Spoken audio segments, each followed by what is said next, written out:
Today's workout was legs. We started off with squats. We're going pretty moderate on squats right now.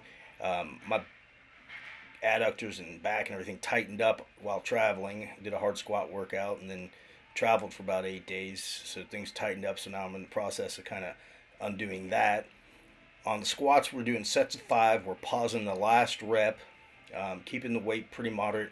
We're 4 months out from next competition, so it's not imperative that we push the weight very hard right now. Just keeping the movement there and pushing a little bit harder on some of the assistance work.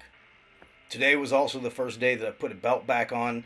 We have been doing our training without a belt. We were doing sets of 8, so now we're coming down to sets of 5.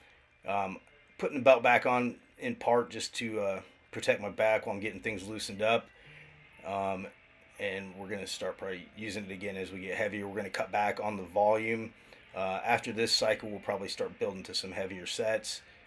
Just kind of feeling it out this 3-week cycle and kind of see where things go.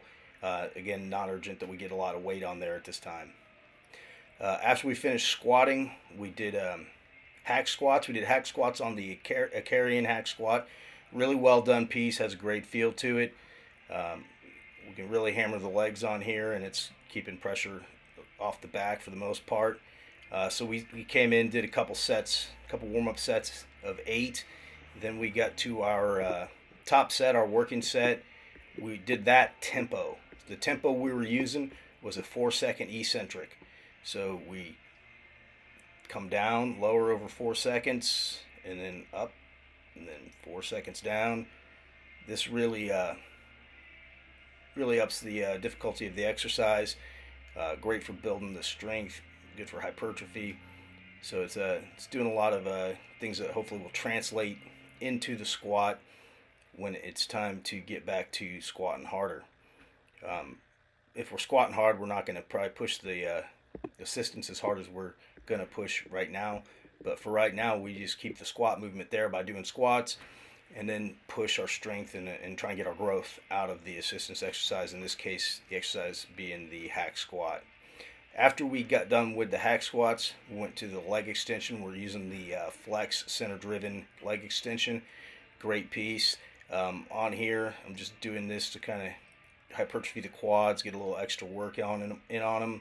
Not pushing crazy intensity on this, just 3 sets of 12 at a medium load. Really trying to get a good squeeze there and trying to get a little bit of growth into the quads. After we finished up on the leg extension, we then did some calf raises. We've just been doing these standing with no weight.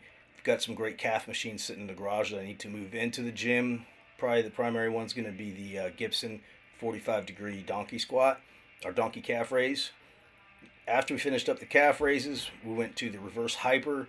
I like to put the reverse hyper on there to kind of traction the back after we do the axial loading with the squats. On this one, it looks like I probably should have slid forwards a little bit more onto the pad, so I wasn't drawing my hips under quite as far. I think I corrected that the next set. And then we finished out with a couple sets of side plank holds. This is just for the core stabilization, keep the back protected and strong there.